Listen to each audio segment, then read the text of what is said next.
வணக்கம். தமிழருவியின் பிரதான செய்திகள். இன்று 24ஆம் திகதி ஏப்ரல் மாதம் 2026ஆம் ஆண்டு வெள்ளிக்கிழமை. இன்றைய பிரதான செய்திகளுக்குள் உங்களை அழைத்து செல்லும் நான் மலரவன். இன்றும் பிரதான செய்திகள் வாயிலாக தாயகம் மற்றும் சர்வதேச செய்திகளோடு இணையலாம். முதலில் தாயக செய்திகள்.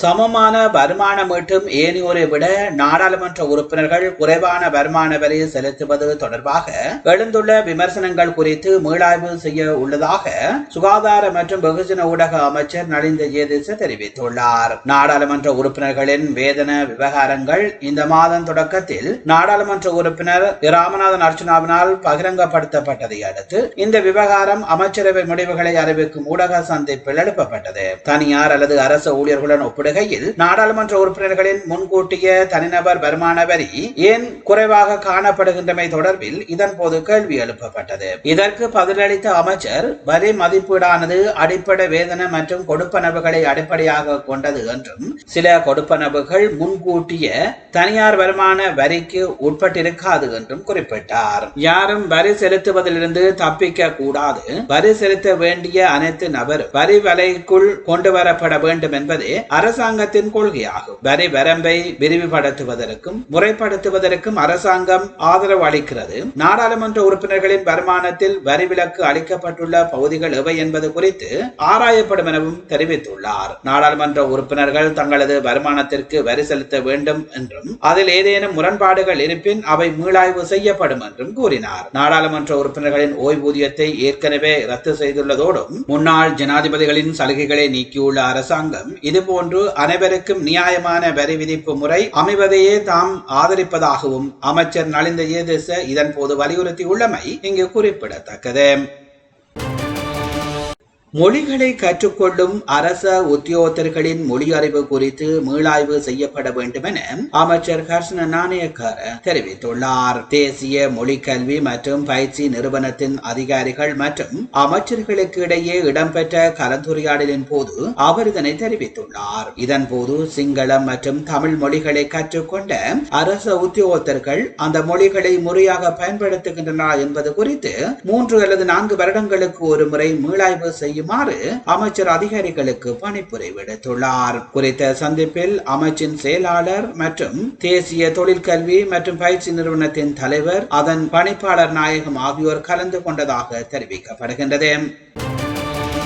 இலங்கையில் முட்டை உற்பத்தி அதிகரித்துள்ளமையினால் தற்போது சந்தையில் முட்டையின் விலை வீழ்ச்சி அடைந்துள்ளதாக அகில இலங்கை முட்டை உற்பத்தியாளர்கள் சங்கம் தெரிவித்துள்ளது. குளியாப்பட்டிய பகுதியில் இடம்பெற்ற ஊடகவியலாளர் சந்திப்பின் போதே சங்கத்தின் தலைவர் இதனை தெரிவித்துள்ளார். உற்பத்தி அதிகரித்துள்ளமையே இந்த விலை குறைப்பிற்கான பிரதான காரணம் என அவர் மேலும் தெரிவித்துள்ளார். 2026ஆம் ஆண்டுக்கான கல்வி பொதுத்தராதர உயர்தர பரீட்சைக்கான விண்ணப்பங்கள் இன்று நள்ளிரவுக்கு பின்னர் ஏற்றுக்கொள்ளப்பட மாட்டாது என பரீட்சைகளின் திணைக்களம் தெரிவித்துள்ளது. அத்துடன் நிகழ்நிலை ஊடாக விண்ணப்பிக்க முடியாது என்பதுடன் விண்ணப்பங்களை ஏற்கும் காலம் மேலும் நீடிக்கப்பட மாட்டாது எனவும் பரீட்சைகளின் திணைக்களம் மேலும் தெரிவித்துள்ளமை இங்கே குறிப்பிடத்தக்கது. இலங்கை வெளிவிவகார அமைச்சர் விஜித கேரத் மற்றும் ஈரான் வெளிவிவகார அமைச்சர் ஆகியோருக்கு இடையே விசேட தொலைபேசி உரையாடல் ஒன்று இடம்பெற்றுள்ளது. இந்த உரையாடலின் போது கப்பலில் இருந்த மாலுமிகளை மீட்பதற்கும் உயிரிழந்தவர்களின் உடலங்களை மீண்டும் ஈரானுக்கு கொண்டு செல்வதற்கும் இலங்கை அரசாங்கம் வழங்கி வந்த ஒத்துழைப்பிற்காக ஈரான் வெளிவிவகார அமைச்சர் தனது நன்றியினை தெரிவித்துள்ளார். கப்பல் மீது அமெரிக்கா நடத்திய தாக்குதல் தொடர்பாக ஈரான் வெளிவிவகார அமைச்சர் இதன் போது கடும் அதிருப்தியையும் வெளியிட்டார். இந்த தாக்குதலானது முன்னெப்பொழுதும் இல்லாத ஒரு பாரிய யுத்த குற்றமாகும். இது சர்வதேச மனிதாபிமான சட்டங்களையும் 1949 ஜெனீவா உடன்படிக்கையையும் அப்பட்டமாக மீறும் செயலாகும் என அவர் சுட்டிக்காட்டினார். இந்த சம்பவத்தை ஈரான் ஒருபோதும் மறக்காது எனவும் இதற்கு பொறுப்பானவர்களை சட்டத்தின் முன்னிறுத்த தேவையான அனைத்து சட்டம் மற்றும் அரசியல் ரீதியான நடவடிக்கைகளை எடுப்பதாகவும் அவர் வலியுறுத்தினார். இலங்கையில் உள்ள ஈரான் தூதுவரகம் விடுத்துள்ள அறிக்கையின்படி இரு அமைச்சர்களும் இரு நாடுகளுக்கு இடையிலான இருதரப்பு உறவுகள் மற்றும் பிராந்திய முன்னேற்றங்கள் குறித்து இதன் போது விரிவாக கலந்துரையாடி உள்ளதாகவும் தெரிவிக்கப்பட்டுள்ளது. இலங்கையில் அத்தியாவசிய மற்றும் உயிர்காக்கும் மருந்துகளுக்கு பாரிய தட்டுப்பாடு ஏற்படும் அபாயம் நிலவுவதாக மருந்து உற்பத்தி துறை சபை எச்சரிக்கை விடுத்துள்ளது. இந்த நெருக்கடியை தவிர்க்க அரசாங்கம் உடனடியாக தலையிட்டு நடைமுறை சாத்தியமான தீர்வுகளை வழங்க வேண்டும் என அச்சபை கோரிக்கை விடுத்துள்ளது. உலக அளவிய ரீதியில் மருந்து விநியோக செலவுகள் அதிகரித்துள்ளமை மற்றும் எரிபொருள் கப்பல் கட்டணங்கள் உயர்வடைந்துள்ளமையினால் விநியோக சங்கிலி பாதிப்படைந்துள்ளதாகவும் ரூபாயின் பெறுமதி மற்றும் இறக்குமதி செலவுகளில் ஏற்பட்டுள்ள மாற்றங்கள் மருந்து இறக்குமதியை பாதித்துள்ளதாகவும் அந்த சபை சுட்டிக்காட்டியுள்ளது. மேலும் இறக்குமதி அனுமதி பத்திரங்கள் வழங்குவதில் ஏற்படும் காலதாமதம் மற்றும் நடைமுறை சிக்கல்கள் மருந்து விநியோகத்தின் போது ஏற்படும் மேலதிக வரி மற்றும் சுத்திகரிப்பு செயல்கள் அதிகரிப்பு என்பன மருந்து நெருக்கடிக்கான முக்கிய காரணங்கள் எனவும் குறிப்பிடப்பட்டுள்ளது. தனியார் மற்றும் அரசு சுகாதார துறைகளில் தடையின்றி மருந்துகள் கிடைப்பதை உறுதி செய்ய இறக்குமதி அனுமதி பத்திரங்களை வழங்குவதில் ஏற்படும் தாமதங்களை உடனடியாக நீக்குதல், மருந்து இறக்குமதி செலவுகள் மற்றும் சந்தை விலைகளுக்கு இடையிலான சமநிலையை பேணுதல் மற்றும் அதிகரித்து வரும் கப்பல் கட்டணம் மற்றும் ஏனைய செலவுகளை கருத்தில் கொண்டு விநியோக சங்கிலியை பாதுகாத்தல் போன்ற நடவடிக்கைகளை உடனடியாக மேற்கொள்ளுமாறு சபை வலியுறுத்தியுள்ளது. இது ஒரு துறையினரின் பிரச்சனை மட்டுமல்ல, முழு நாட்டு மக்களினது ஆரோக்கியம் சார்ந்த தேசிய பிரச்சனையாகும். எனவே பாதுகாப்பான மற்றும் தரமான மருந்துகள் தட்டுப்பாடு நோயாளிகளுக்கு கிடைப்பதை உறுதி செய்ய உரிய தரப்பினர் ஒத்துழைக்க வேண்டியதுடனும் அதிகாரிகள் உரிய தீர்வினை உடனடியாக வழங்க வேண்டும் எனவும் அச்சபை சுட்டிக்காட்டியுள்ளது. நீங்கள் பார்த்துக் கொண்டிருப்பது தமிழருவியின் பிரதான செய்திகள் வாயிலாக தாயக செய்திகள். இனி தொடர்ந்து இடம்பெறுபவை சர்வதேச செய்திகள்.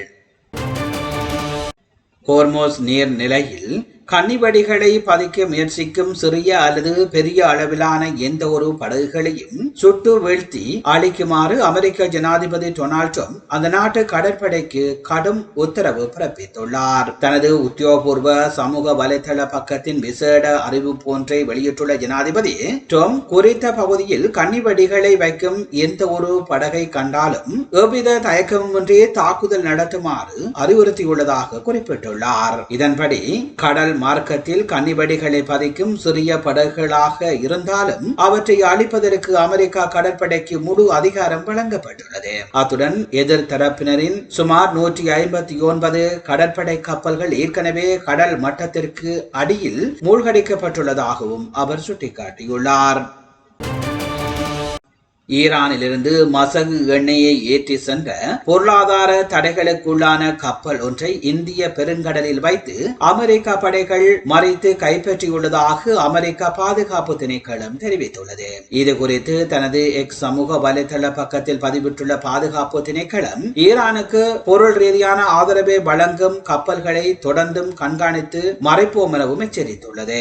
குறித்த கப்பல் எந்த நாட்டிற்கு சொந்தமில்லாத மற்றும் ஏற்கனவே தடைகளுக்கு உள்ளான கப்பல் ஆகும். சர்வதேச கடல்சார் சட்டங்களின் கீழ் அமெரிக்கா படைகள் இந்த கப்பலில் ஏறி சோதனையிட்டு அதனை தமது கட்டுப்பாட்டுக்குள் கொண்டு வந்துள்ளன. ஹோர்மூஸ் நீர்நிலையில் அமெரிக்கா தனது முற்றுகையை தொடங்கியதிலிருந்து இதுவரையில் பல கப்பல்களை அமெரிக்கா இடைமறித்துள்ளதாக தெரிவிக்கப்படுகின்றது.